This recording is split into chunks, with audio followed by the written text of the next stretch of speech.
gentlemen, I'm the one and only DJ Storms. And I would like to welcome you back here to the Lightning Flash Update on YouTube.com. It's that time of the week again, as of course, you already know who I am, Mr. Controversy, and the operator of the best damn Twitter handle known to mankind. This is the Lightning Flash Update for March 16th, 2018. This was a rather interesting week for wrestling. We had some good, we had some bad. We had some WrestleMania build. We got some news, rumors, and reports that could affect WrestleMania drastically. And I'm going to go over everything right here, right now. Let's get into the weekly show reviews. So, Monday Night Raw. And as I stated before, Monday Night Raw stays true to my claim. It is a 2 to 3 highlight show. Kurt Angle kicks off the show. He says that Brock Lesnar will not be on the show. To be quite honest, I am not surprised based on what happened next. Roman Reigns come out. He basically says that, Brock Lesnar has no respect for the people in Detroit. He says that Brock Lesnar is Vince's boy. At this point, I almost laughed myself to sleep that night after I heard that. Brock Lesnar is Vince's boy. No, Roman, no. No, Roman. You are Vince's boy. Oh, it's true. It's damn true. Anyway, this led to Roman Reigns going backstage to Vince. Vince said go to commercial. Vince came back and he basically told everyone how Brock Lesnar had special privileges and he suspended Roman Reigns. Oh, and let me tell you something. In my soon-to-be 19 years on this planet, this may be the most pathetic thing that I've seen, not just in WWE, not just in a wrestling company, but in the world. This may be the most pathetic thing in the world that I've seen in my soon-to-be 19 years on this planet. Oh, and by the way, Roman Reigns, he was suspended to a showering song, not from Made in English, but from the WWE Universe, and that song was Cheers. He was cheered when he was suspended, so just by that claim alone, everybody knows that this storyline's a failure. And I'm not the only one that thinks that way. Moving on, before I get too caught up in my Roman Reigns rant, which I usually do on my shows. It's almost like a guarantee when I talk about Reigns. But anyway, Sasha Banks then defeated Sonya Deville. It was a decent match for what it was, but the important thing is what happened after the match. Bayley helped Sasha Banks win the match, but Absolution then attacked, and Bayley did not save Sasha. That's a nice little detail, another layer that they are adding onto this Bayley-Sasha Banks storyline going into WrestleMania. And it really makes me question, why didn't they make this for the Raw Women's Championship? I'm still questioning that. Kid Rock is going to be inducted into the WWE Hall of Fame class of 2018. Congratulations to Kid Rock. I have some of his songs. That one song, Ball with the Ball, by Kid Rock from his debut album, Devil Without a Cause. It was a very good song. I highly suggest that you check that one out. MITB then had Seth Rollins and Finn Balor as guests, and Miz, like the sly son of a bitch that he is, trying to manipulate both men into fighting each other. This led to a brawl in the end in which Rollins stood tall, and that would lead to a Finn Balor versus Seth Rollins match, which really made the show, apart from Braun Strowman, which I will talk about. The bar then got taken out by the entire Raw Tag Team division. First, it was the Miz-Taraj. They were supposed to have a match with the Miz-Taraj, but then, out of nowhere, all the teams started coming out. Gallows and Anderson, The Revival, Heath Slater and Rhino, Titus Worldwide. Kurt Angle made a Tag Team Battle Royal to see who was going to face the bar at WrestleMania. That was going to be in the main event. John Cena then cut a fantastic promo, probably one of the best promos of his career. I really don't know what it is with John Cena as of lately, but he has been really stepping up his game in promos, something that Roman Reigns could really use a touch in. So, John Cena then addressed WrestleMania, and he says that he's going to go to WrestleMania as a fan. He hopped the barricade, took a sip of a guy's beer, as the guy marked out, but then he said, you know what, I'm going to do the thing that I shouldn't do, but I'm going to do it.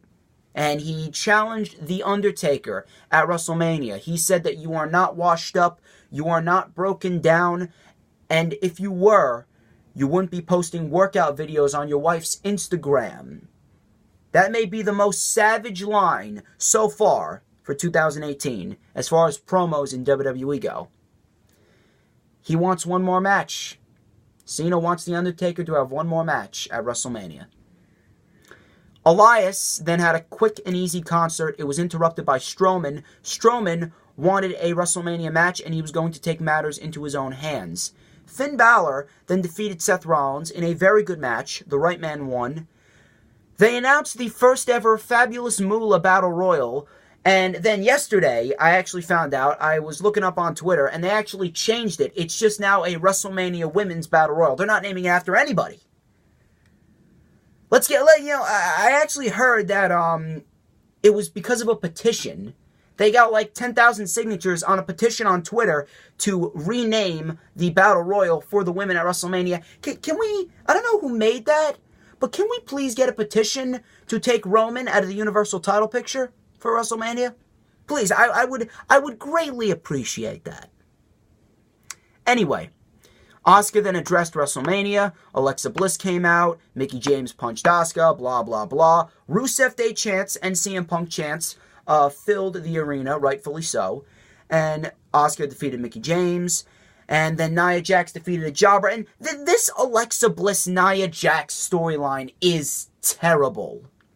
Why? I'm still questioning why we are not getting Sasha Banks versus Bayley for the Raw Women's Championship when that storyline has been having better builds as of lately. Bayley and Sasha Banks are superior athletes to Nia Jax and Alexa Bliss. I mean, like, Alexa Bliss and Nia Jax has been built up like a high school drama TV show. Alexa Bliss calling Nia Jax an embarrassment to the family, saying that she's nothing but a desperate slob, and then Nia Jax coming to the backstage area after she just heard all this, tearing apart everything backstage. This isn't 13 Reasons Why. This is the WWE. Treat it like a serious storyline. Thank God we're getting Asuka versus Charlotte at WrestleMania.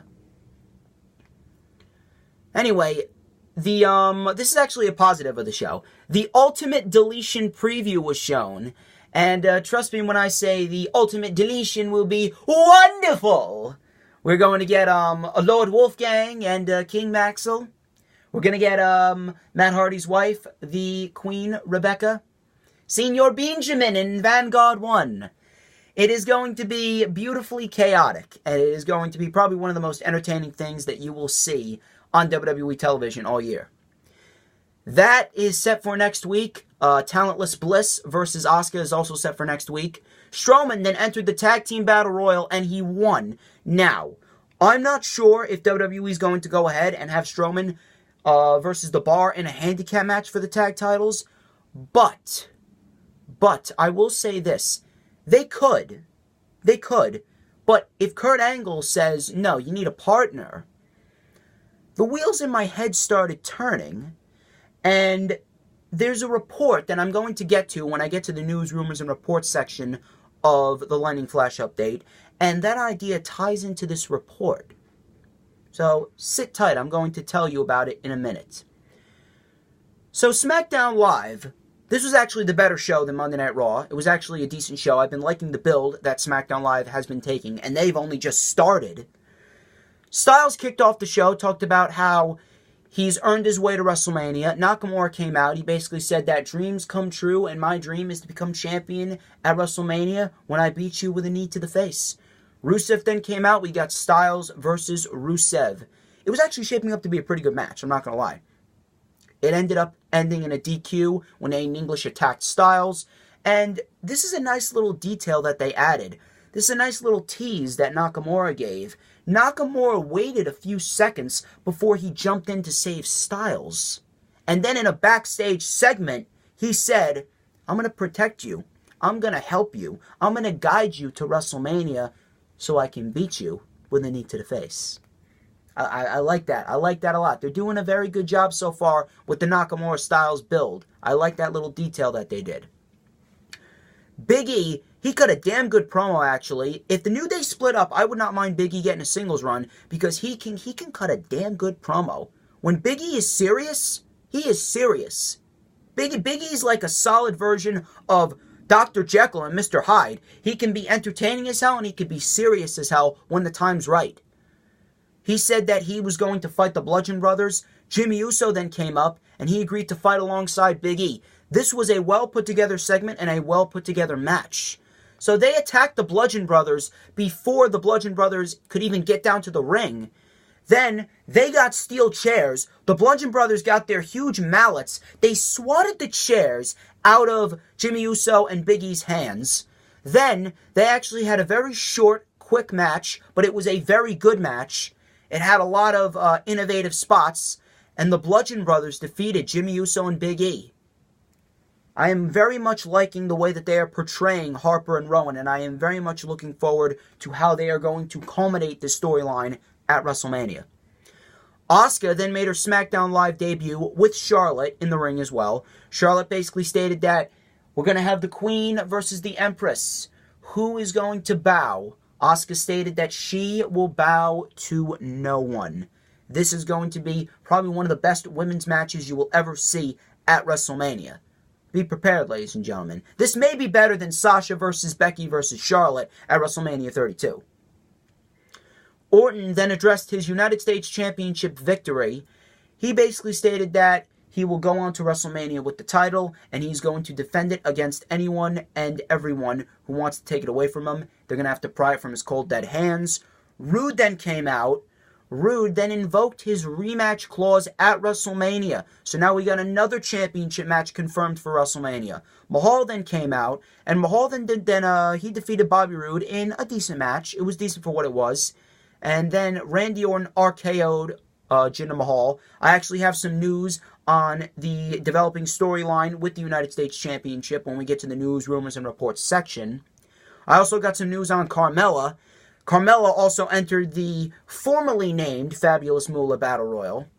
And then she defeated Naomi. Shane McMahon then made his WrestleMania announcement, and it will be Kevin Owens versus Sami Zayn at WrestleMania. And then Kevin Owens and Sami Zayn brutally assaulted Shane McMahon. They threw him into the barricade, threw him into the post, they powerbombed him onto the steel plates, and they basically just left him nearly lifeless on SmackDown Live. Now, I'm not really sure how this is going to play out, but based on what happened, and if they're going to play up the storyline how Shane McMahon has been taken out with injury, I can see Daniel Bryan making the match between Owens and Zayn a loser leaves SmackDown Live match. I would very much like to see that. It would only add to the already forming tension between Kevin Owens and Sami Zayn. So overall, very good SmackDown Live episode, much better than Monday Night Raw.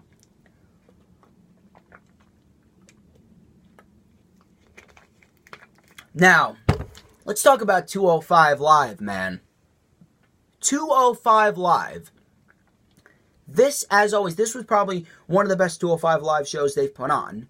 And, you know, I've been saying that a lot lately with the tournament matches that have been taking place. But this one, I may be serious. I'm not just being generous. This 205 Live episode was very, very good. We had Hideo Itami and Akira Tozawa. They defeated Lince Dorado and Gran Metalik in a very good match. Hideo Itami starting to show signs of a heel turn. Now, originally, I was against the idea of having cruiserweight tag team titles on 205 Live. But after seeing this match, you know, I gave it a bit more thought, and I'm all for it. I'm actually all for it after we saw this match. Hideo Itami and Akira Tozawa, they actually could be the first ever cruiserweight tag team champions. Now we have the Lucha House Party. We got Kendrick and Gallagher when Kendrick gets back. You can put Tony Nese and Noam Dar in when Noam Dar gets back. They're going to bring Leo Rush up. They're going to bring Ricochet up. You could keep Strong in there and Buddy Murphy. Cruiserweight, 205 Live is actually looking damn good. It's looking better than Raw and SmackDown combined at this rate. Drake Maverick was on commentary for Jack Gallagher's match, and Jack Gallagher defeated a jobber in quick fashion.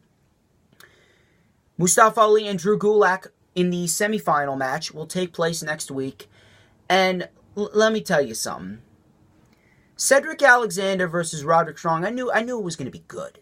I knew it was going to be good, but they blew my expectations through the roof. And think about this for a second. After the match that we saw between Cedric Alexander and Roderick Strong on 205 Live, it's only taken Triple H a month and a half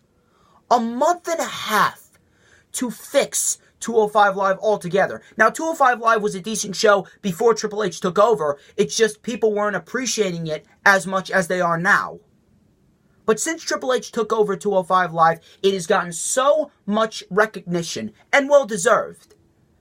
If it has taken Triple H a month and a half to resurrect 205 Live and make everyone want to talk about it, can you imagine the progression that's going to take place?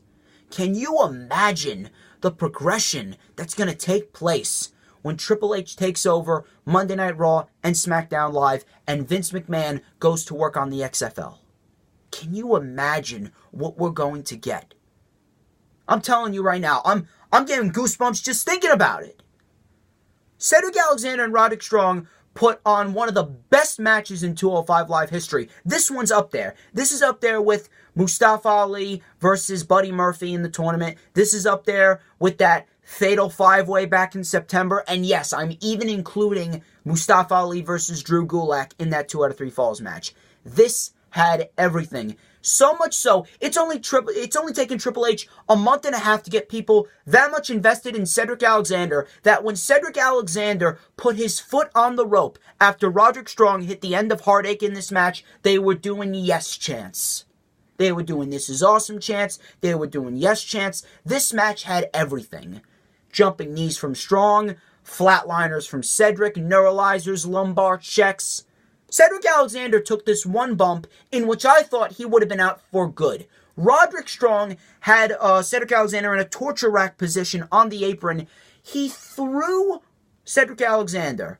He threw him neck first into the steel rod between the turnbuckle and the post. I thought Cedric Alexander might have been legitimately injured. That made my heart skip a beat. This match was fantastic. The #1 wrestling match for the month thus far. Absolutely love this wrestling match. And Cedric Alexander, the right man, won. He won with the inside cradle. He's going to WrestleMania. And I do have some news on the Cruiserweight Championship title picture as well. Cedric, he then cut a promo and he earned it. They were doing you deserve it chants. Cedric Alexander is going to be a top player in the Cruiserweight division. Congratulations to Cedric. NXT. This was a damn good show as per usual. The show started off with Sanity defeating Tino Sabbatelli and Riddick Moss in the first round Dusty Rhodes Tag Team Classic matchup. It was a decent match for what it was, and the right team won. Sanity is moving on to the semifinals. Tommaso Ciampa came out again, and Ciampa, you saw all around the arena, Ciampa was looking and he saw Johnny Gargano logo signs. He saw all these logo signs and they were chanting, "We want Johnny." And you heard Ciampa.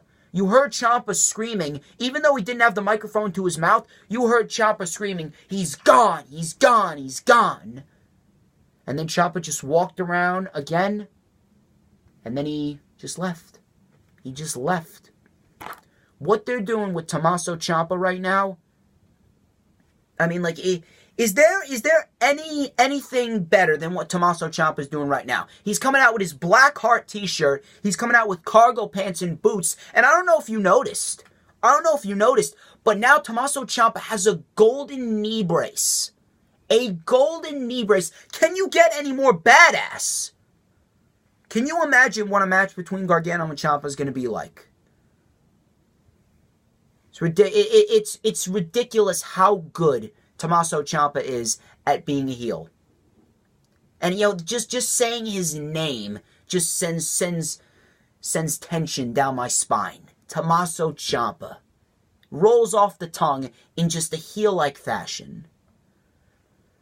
Following that, we had Dakota Kai defeating Lacey Evans in a very quick victory. Baszler then came out, and Moon made the save. She saved Dakota Kai, and Moon vows to end all of this at TakeOver New Orleans. There was a brawl that broke out. Dakota Kai got a boot in on Shayna Baszler, and Ember Moon hit a one-armed eclipse. Ember Moon, man, she's only finding new ways to impress me. Then we had the Street Profits versus Heavy Machinery in another decent match in a first-round Dusty Rhodes Tag Team Classic match. Riddick Moss, he was taking a sip of his solo cup, and then Otis Dojovic, he then took a sip of it. He actually drank the whole cup, and he was like shaking and, like as if he was hulking up. And then he just clotheslined the hell out of Montez Ford. Otis Dojovic, he's a very entertaining guy. Otis Dojovic actually reminds me a lot of Bam Bam Bigelow. He's doing all of these insane moves as a 280-pounder, just like Bam Bam Bigelow was. And the right team won. The Street Profits defeated Heavy Machinery with Montez Ford's beautiful frog splash, and they are going on to face the Authors of Pain in the semifinals. Pete Dunne versus Adam Cole. This match was great. This match was great all around. They had great moment after great moment in this matchup. We had an X-Plex on the apron. We had a powerbomb. Adam Cole and Pete Dunne, they traded kicks and strikes back and forth. Pete Dunne, he went for a Daniel Bryan type running up the turnbuckle backflip. And on the way down, he was caught with a super kick by Adam Cole. And then Adam Cole hit that kneecap-like brainbuster on Pete Dunne. And I'm not even going to lie, I actually thought Adam Cole had this match won after that kneecap brainbuster. But then the Undisputed Era got involved, and Roderick Strong actually saved Pete Dunne. He saved Dunne, and Dunne, he just patted Roderick on the shoulder as his way of saying thank you. The contract signing between Almas and Black was actually very entertaining. Almas never showed up, and Aleister Black was just looking around. He was making sure that Almas was nowhere to be found. Zelina Vega was there. She was talking to Black, but Black, he was just ignoring her. Black moved the table, and then he sat in his Indian-style, like, meditating position, and he goes, well, at least we're on the same level. By then, the crowd was chanting, "Too short, whoop whoop." And, me, I was laughing. I was laughing up a storm. After all of this, the contract was signed after Vega slapped Black right across the face. And Black said, I'm glad you came alone because I didn't. And Candice LeRae attacked Zelina Vega. Very entertaining episode of NXT, to say the least. Now let's get into the news, rumors, and reports. I got a lot of reports that could very well affect WrestleMania. My first report I got here, according to Brad Shepard from Body Slam, WWE will make Carmella cash in her Money in the Bank briefcase at WrestleMania 34 and lose.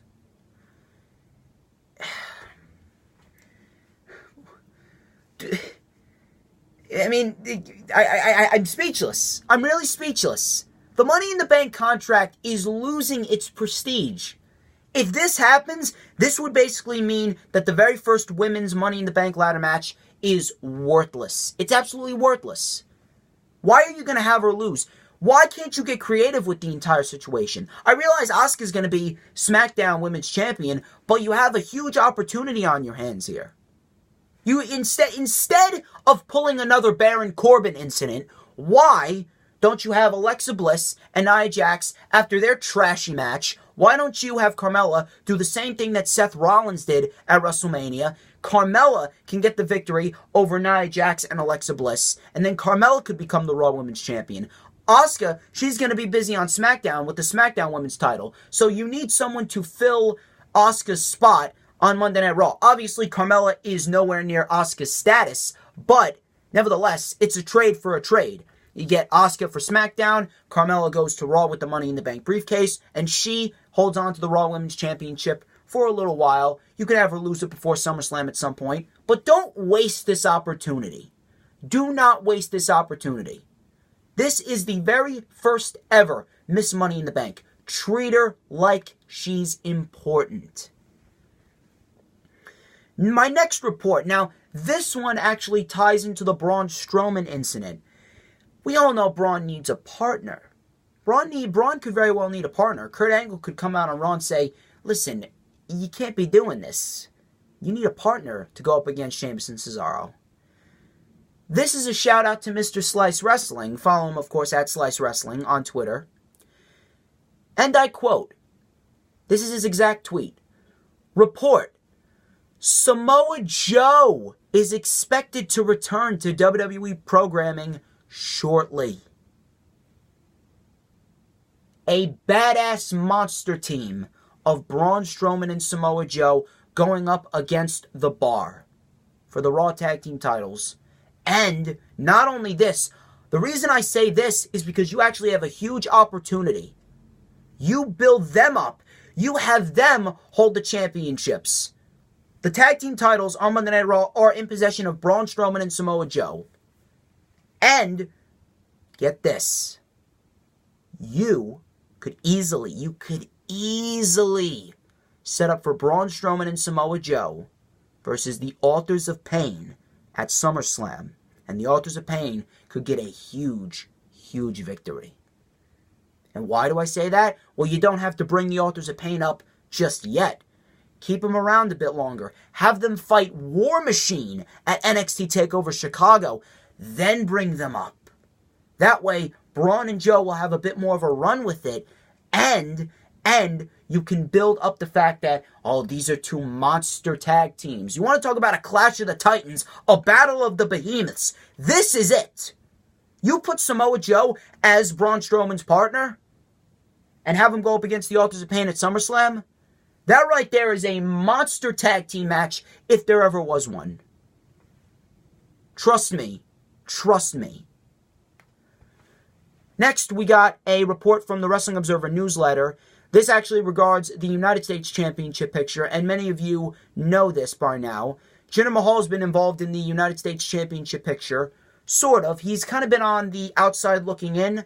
But the Wrestling Observer newsletter reports that Jinder Mahal will be added to the U.S. title match at WrestleMania sometime in the coming weeks, which I really have no problem with because, you know, triple threat matches, though the concept of having a multi-man match at WrestleMania, though it's not very popular, sometimes adding more people could very well equal a better match. In this scenario, you could very well get a very good match out of Mahal, Orton, and Bobby Roode for the U.S. title. And I'm not saying it's going to rival Seth Rollins, Finn Balor, and The Miz, but it should be a decent match. Should get a decent match there on the card. Next, I also got another report from the Wrestling Observer newsletter concerning the Cruiserweight Championship title picture. And they're reporting that Cedric Alexander versus Mustafa Ali has been the plan since the idea of the Cruiserweight Championship tournament. Triple H, let me tell you something. Triple H must be watching me because he knows that Cedric Alexander and Mustafa Ali are my top favorite cruiserweights. He knows that I've been saying that they have single-handedly been carrying the division. No cruiserweight champion since Neville has been able to carry the division like Cedric Alexander and Mustafa Ali had. Mustafa Ali, we already know the feud with Drew Gulak put him on the map, as well as Drew Gulak. Cedric Alexander, we all know, he was endorsed by Triple H, so I was expecting Triple H to put Cedric Alexander there, but I was really praying that he was going to put Mustafa Ali there at some point.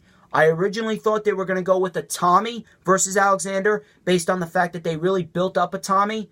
And a Tommy hasn't suffered his first loss until that Roderick Strong match. That is his only loss on the main roster. So I really thought that they were going to go with a Tommy, but now that I'm hearing it's going to be Cedric and Ali, I'm all for it. By God, go steal the show. That's going to be a damn good Cruiserweight Championship match. And my final report comes from Cage Side Seats. Filmmaker John Bravo says his 25-minute video which he claims will implicate Roman Reigns and other superstars being involved in this steroid scandal, will be released today. Now, I'm not sure. I haven't really checked online. I haven't really checked around, so I'm not sure if it's up. If you guys happen to see that it's up, please go and tweet me, because I really want to know. I really want to know what's going on with this whole scenario. And ladies and gentlemen, that wraps up this edition of the Lightning Flash Update. I would like to thank each and every one of you who tuned into this video. Do not forget to follow me on Instagram and Twitter at @TheDJStorms. Do not forget to check out the Lightning Flash Update next week. Do not forget, check out the rundown for NXT TakeOver New Orleans, which I will be posting a couple days before TakeOver New Orleans. Do not forget to check out the rundown for WrestleMania 34, which I will be posting on Saturday, April 7th. And of course, do not forget, as I've been stating, March 24th, 2018, Saturday, on the East Coast, Felician University, WrestleMania will take place, and the entire DJ Storms production crew will be attending WrestleMania. I will be interviewing former WWE superstars. You never know who's going to show up. It's going to be a damn good night. And ladies and gentlemen, I'm the one and only DJ Storms. Thank you for joining me here on the Lightning Flash Update, and you have a great weekend.